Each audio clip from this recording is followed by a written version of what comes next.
பரிசுத்த நாமம் பயன்படுவதாக. இதனால் இந்த காலங்களிலே கர்த்தர் நம்மை அவர்கள் பலப்படுத்தும்படியே நமக்கு தருகிற வார்த்தை மீகாவின் தரிசன புஸ்தகம் அதனுடைய 4ஆம் அதிகாரம் அதனுடைய 9-10 வசனங்கள். இப்போதும் நீ சத்தமிட்டு கதறுவானே, ராஜாவானவர் உன்னிடத்தில் இல்லையோ? உன் ஆலோசனைக்காரர் அழிந்து போனார்களோ? பிரசவிக்கிற ஸ்திரீக்கு ஒத்த வேதனை உனக்கு உண்டாகும். சீயோன் குமாரத்தியே, பிரசவ ஸ்திரீயை போல அம்பாயப்பட்டு வேதனைப்படு. நீ இப்போது நகரத்திலிருந்து புறப்பட்டு வெளிகளில் தங்கி பாபிலோன் வரைக்கும் போவாய். அங்கே விடுவிக்கப்படுவாய். அங்கே கர்த்தர் உன்னை உன் சத்துருக்களின் கைக்கு நீங்களாக்கி மீட்பார். கர்த்தருடைய பரிசுத்த நாமம் பயன்படுவதாக. இந்த வசனத்தை கொண்டுதான் தேவஜனங்களாகி நம்மை இன்று அவர்கள் பலப்படுத்துகிறார். இந்த தேவஜனங்களாகி நம்முடைய இருதயத்தை களிகூற பண்ணுகிற ஒரு வசனம். இந்த வசனத்தை புரியுற மாதிரி சிம்பிளா சொல்லணும். தேவஜனங்களாகி நம்மை பார்த்து கர்த்தர் கேட்கிறார், நீ ஏன் அழுற? நீ ஏன் கத்துற? ராஜாவான ஒரு இடத்தில் இல்லையோ? ஆண்டவன் கூட இருக்கும்போது நீ ஏன் கதறி கதறி அழுற? அப்ப அழுறது தப்பா? கதறி கதறி அழுறது தப்பா? உன் கண்ணீருக்கு பலன் உண்டு. உன் கண்ணீரை என் துருத்தியில வைத்திருக்கிறேன், அதற்கான பலனை நான் உனக்கு தருவேன் என்று வேதத்தில் ஆண்டவர் சொல்றாரே அப்படிங்கிற கேள்வி நமக்குள்ள வரும். அழுவது தப்பு இல்லை. தேவஜனங்களாகி நாம் இந்த வசனத்தில் கர்த்தர் நமக்கு காண்பித்து தந்த பிரகாரம் நம்பிக்கை இல்லாமல் அழக்கூடாது. அதனாலதான் ஆகாரை பார்த்து ஆண்டவர் கேட்டாரு, ஆகாரை நீ ஏன் அழுகிறாய்? சம்பவிக்காத ஒரு காரியத்தை நினைத்து ஆகார் அழுகிறாள். அது கர்த்தருக்கு பிரியவில்லை. நம்பிக்கை இல்லாம ஆகார் அழுறா, அது கர்த்தருக்கு பிரியவில்லை. அதனாலதான் ஆண்டவர் கேட்டாரு, நீ ஏன் அழற? ஆகாரை பார்த்து நீ ஏன் அழறன்னு கேட்டாரு. ஏன்னா ஆகாருக்கு ஆண்டவரை குறித்த அந்த தொடர்பு, அந்த ஞானம் அவளுக்கு இல்லை. உன் கூட தான் ஆண்டவர் இருக்கிறாள் ஆகாரே, நீ ஏன் அழற அப்படி கேட்கல. நீ ஏன் அழற அப்படிதான் கேட்டாரு. காரணத்தை தான் கேட்டாரு. ஆனா இங்க தேவ ஜனத்தை பார்த்து, கர்த்தரால் மீட்கப்பட்ட அவருடைய ஜனத்தை பார்த்து கர்த்தர் கேட்கிறா, இப்போது நீ சத்தமிட்டு கதறுவானே, ராஜாவான ஒரு இடத்தில் இல்லையோ? கேள்வி அவரே கேட்டு பதிலும் அவரே சொல்றாரு. ஏன் தெரியுமா? தேவ ஜனமே, நீ அழு, ஆனா உன் கூட ஆண்டவர் இருப்பதை அறிந்து நம்பிக்கையோடு அழு. உன்னுடைய வேதனை உன் கண்களில் கண்ணீரை வர வைத்தாலும் அந்த கண்ணீர் நம்பிக்கையற்ற கண்ணீராய் அல்ல, உன்னோடு கூட இருக்கிற தேவன் மேல் நீ வைத்திருக்கிற நம்பிக்கையை வெளிப்படுத்தும்படியாக அவர் பாதத்திலே பதிலுக்காக நீ வடிக்கிற கண்ணீரா இருக்கணும். நம்பிக்கை இல்லாம அழாத, நம்பிக்கை இல்லாம கதறாத, அது ஆண்டவருக்கு கோபத்தை உண்டாகும். நீ ஏன் அழறன்னு ஆண்டவர் கேட்கிறார். இந்த தேவஜனங்களாக நம்மிடத்தில் ஆண்டவர் சொல்லுகிறார், நீ நம்பிக்கையோடு தேவ சமூகத்தில் அழு.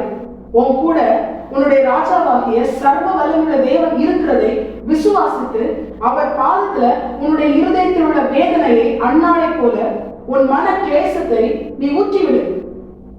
நம்பிக்கையோடு அழு. அதைத்தான் இந்த வசனம் சொல்லுகிறது, பிரசவ ஸ்திரீயை போல நீ வேதனைப்படு. என வேதத்துல பிரசவ ஸ்திரீயின் வேதனை எப்படிப்பட்டது என்று தெளிவாய் வேதம் நமக்கு காண்பிக்கிறது. ஒரு பிரசவ ஸ்திரீ வேதனைப்படும் பொழுது அவள் பிள்ளை பெற்றவுடனே அவள் பட்ட வேதனையை அவள் மறந்து போகிறாள்.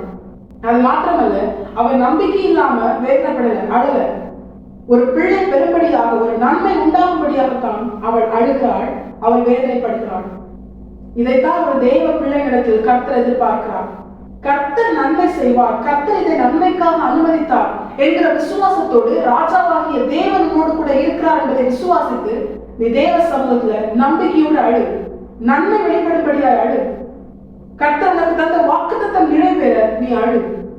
நம்பிக்கை இல்லாம அழாது. இப்படி அழுகிற தம்முடையவர்களை பார்த்து அவர்களுக்கு இன்னும் நம்பிக்கையை உண்டாக்கவும் ஆறுதல் அளிக்கவும் கர்த்தர் கொடுக்கிற வார்த்தை தான் இதன் 10வது வசனம். சீயோன் குமாரத்தியே, பிரசவ ஸ்திரீயை போல அம்பாயப்பட்டு வேதனைப்படு. நீ இப்போது நகரத்திலிருந்து புறப்பட்டு வெளிகளில் தங்கி பாபிலோன் வரைக்கும் போவாய். அங்கே விடுவிக்கப்படுவாய். அங்கே கர்த்தர் உன்னை உன் சத்துருக்களின் கைக்கு நீங்களாக்கி மீட்பார். சரி, நீ அழுதுட்டே இருக்கல, ஏன் இப்படிப்பட்ட ஒரு அழுகையின் பள்ளத்தாக்கை உனக்கு அனுமதித்தேன் என்பதை நான் உனக்கு தெரியப்படுத்துறேன் அப்படின்னு ஆண்டவர் சொல்றாரு. ஏன் இப்படிப்பட்ட ஒரு சூழலை அனுமதித்தார் தெரியுமா? அவருடைய ஜனம் நகரத்திலிருந்து புறப்பட்டு வெளிகளில் தங்கி பாபிலோன் வரைக்கும் கொண்டு போகப்படுகிற அப்படிப்பட்ட ஒரு நிலையை, ஒரு வேதனையான நிலையை தேவ ஜனத்தின் வாழ்க்கையில கர்த்தர் ஏன் அனுமதித்தார் தெரியுமா? தேவ ஜனத்தை விடுவிக்கும்படியா, தேவ ஜனத்தை சத்துருவின் கைக்கு நீங்களாக்கி நிற்கும்படியா. இன்னைக்கு அநேக காரியங்கள் நம்மை அடிமைப்படுத்துகிறது. இன்னைக்கு அநேக காரியங்கள் நம்மை விடமாட்டோம் என்று கெட்டியாய் பிடித்திருக்கிறது. இப்படி அடிமைப்படுத்துகிற, கெட்டியாய் பிடித்திருக்கிற காரியங்களை நம்மை விட்டு விலக்கவும் அதிலிருந்து நமக்கு ஒரு விடுதலையும் மீட்பையும் தரவும் தான் கர்த்தர் இப்படிப்பட்ட ஒரு அழுகையின் பள்ளத்தாக்கை நமக்கு அனுமதித்தார். இதுல 2 காரியங்கள் பிரதானமா நம்முடைய வாழ்க்கையில் நடக்கும். ஒன்று, கர்த்தர் நம்மோடு கூட இருந்து நம்மை பாதுகாத்து நமக்கு நன்மை செய்து நம்மை விடுவித்து மீட்டுக் கொள்வதை நாம் அறிந்து கொண்டு கர்த்தரை நம்முடைய தேவன் என்றும் நாம் அவருடைய ஜனம் என்றும் நாம் நம்மை முழுமையாக கர்த்தரை பார்த்து அர்ப்பணிக்க அது நமக்கு உதவியா இருக்கும். அது மாத்திரமல்ல, தேவஜனங்களாகி நம்முடைய வாழ்க்கையில இப்படி சத்துருகளின் கரம் நம்மை ஓங்கவும் விடமாட்டோம் என்று கெட்டியாய் பிடித்திருக்கிற பொல்லாத ஜனத்தின் கரங்கள் நம்மை பிடிக்கவும் என்ன காரணம்? நம்ம என்ன தப்பு செஞ்சோம்? நம்முடைய வாழ்க்கையில் நாம் செய்த மீறுதல்கள் என்ன அப்படின்னு நாம் உணர்ந்து நம்மை நாமே திருத்திக் கொள்ளவும் இது உதவியா இருக்கும். அதனால்தான் சங்கீதக்காரன் சொல்லுகிறான், நான் உபத்திரவப்பட்டது எனக்கு நல்லது, அதனால் உமது பிரமாணங்களை நான் கற்றுக்கொண்டேன். இன்னைக்கு உபத்திரவத்தின் பாதையில் நடத்தப்பட்டதுனால தானே அதிகமாய் கர்த்தரோடு கூட நெருங்கி சேருகிற ஒரு மேலான அனுபவம் நமக்கு கிடைச்சது. அதிகமாய் வேதத்தை வாசிக்க, அதிகமாய் ஜெபிக்க, அதிகமாய் ஆராதிக்க, கர்த்தருக்கு பிரியமான கிரியைகளை செய்ய, கர்த்தருக்காக வாழ நம்மை முழுமையாய் அர்ப்பணிக்க, இது எல்லாமே எந்த காலத்தில் நாம் செய்தோம்? இது எல்லாமே கர்த்தர் நமக்கு அனுமதித்த அழுகையின் பள்ளத்தாக்கில் தான் இது எல்லாமே நடந்தது. அப்படி பார்த்தா கர்த்தர் அனுமதித்த இந்த அழுகையின் பள்ளத்தாக்கு நமக்கு நன்மைக்காகவே, கர்த்தர் அனுமதித்த இந்த உபத்திரவத்தின் குகை நமக்கு நன்மைக்காகவே. இது நம்மை அழிக்க அல்ல, இது நம்மை ஆசீர்வாதமாய் மாற்ற, கர்த்தர் நமக்கு ஆசீர்வாதமாகவும் நாம் மற்றவர்களுக்கு ஆசீர்வாதமாகவும் நாம் நம்முடைய வாழ்க்கையில மாற்றப்படலாம். கர்த்தர் இப்படிப்பட்ட ஒரு சூழ்நிலை நம்மை நடத்துகிறார்.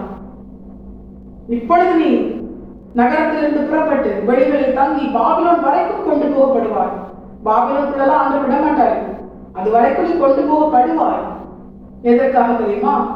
அங்கே உன்னை விடுவிக்கவும், அங்கே உன்னை ஒரு சத்துருக்களின் கைக்கு நீங்களாக்கி மீட்கவும் கர்த்தர் சித்தம் கொண்டதுனால. இது கர்த்தருடைய செயல். ஆராய்ந்து முடியாத ஆச்சரியமான காரியங்களை கர்த்தர் நம்முடைய ஜனத்திற்கு செய்கிறார். பார்வோன அவனுடைய இருதயத்தை கடினப்படுத்தி மீண்டும் ஜனங்களை, இஸ்ரவேல் ஜனங்களை துரத்தும்படியால் கர்த்தர் தான் அனுமதித்தார். எதற்காக? இஸ்ரவேல் ஜனங்களை மறுபடியும் பிடிச்சிட்டு போய் அடிமைப்படுத்துறதுக்கா? இல்ல, தம்முடைய ஜனத்தை அடிமைப்படுத்தி துன்பப்படுத்தின பார்வோனை சிவந்த சமுத்திரத்தில் அழித்து போடுவதற்காக. இதை தேவஜனங்களாகி நாம் அறிந்திருக்க வேண்டும். இதை அறியாதனால்தான் ஒரு பிரச்சனை, போராட்டம், ஒரு அழுகையின் பள்ளத்தாக்கு தேவ பிள்ளையின் வாழ்க்கையில் வந்த உடனே இஸ்ரவேல் ஜனங்களை போல என்ன பண்றோம்? முறுமுறுக்கிறோம். ஆனா இன்று கர்த்தர் நம்மோடு கூட பேசி உணர்த்துகிறார். உன்னை விடுவிப்பதற்காகவும் உன்னை சத்துருவின் கரத்திலிருந்து நீங்களாக்கி மீட்கும்படியாகவும் தான் இந்த சூழ்நிலை, இந்த அழுகையின் பள்ளத்தாக்கை, இந்த உபத்திரவத்தின் குகையை நான் உன்னுடைய வாழ்க்கையில் அனுமதித்தேன். அது உன்னை மேற்கொள்ளாது. அதன் கரத்திலிருந்து நான் உன்னை விடுதலையாக்கி மீட்டு உனக்கான நன்மை உன் வாழ்க்கையில நீ சுதந்திரிக்கும்படியாய் செய்து, இம்மையை நான் உனக்கு தந்த வார்த்தைகளை நிறைவேற்றி மறுமையிலே என்னோடு கூட நித்தியமாய் வாழும்படியா நித்திய ஜீவனை உன்னை சுதந்திரிக்க செய்வது அதிக நிச்சயம் என்று கர்த்தர் என்று நமக்கு வாக்கு பண்ணுகிறார். தேவஜனங்களாகி நாம் இதை உணர்ந்தவர்களாய் முறுமுறுக்காமல் கர்த்தர் அனுமதிக்கிற எல்லா சூழலையும் நமக்கு நன்மைக்காக என்று உணர்ந்து, ராஜாவானவர் நம்மோடு கூட இருக்கிறார். பரலோகத்தின் ராஜா ஆண்டவராக இயேசு கிறிஸ்து நம்மோடு கூட இருக்கிறதை நாம் உணர்ந்து நம்பிக்கையோடு அவர் சமூகத்தில், அவர் பாதத்தில் நாம் நம்முடைய இருதயத்தை ஊற்றிவிட்டால் அதற்கான பலனை, நம்முடைய கண்ணீருக்கான பலனை தேவஜனங்களாகி நாம் நன்மையால் அறுக்கும்படியால், ஆசீர்வாதங்களை சுதந்திரிக்கும்படியால், இம்மையிலும் மறுமையிலும் கர்த்தர் நமக்கு தந்த வாக்குத்தத்தத்தை நாம் பெற்றுக்கொள்ளும்படியால் கர்த்தர் நமக்கு கிருபை செய்வது அதிக நிச்சயம். தேவஜனங்களாகி நாம் இதை உணர்ந்தவர்களால் தாசத்தை கீழ்ப்படிந்து வாழ நாம் நம்மை முழுமையாக கர்த்தரை பார்த்து அர்ப்பணிப்போம். கர்த்தாவே தாசத்தை கேட்கும் அனைவரையும் ஆசீர்வாதத்தோடு நடத்துவாராக. கர்த்தரை பரிசுத்தம் மட்டுமே பயன்படுவதாக. மாரநாதா இயேசு வருகிறார். ஆயத்தமாம் ஆயத்தப்படுத்துவோம். ஆமென்.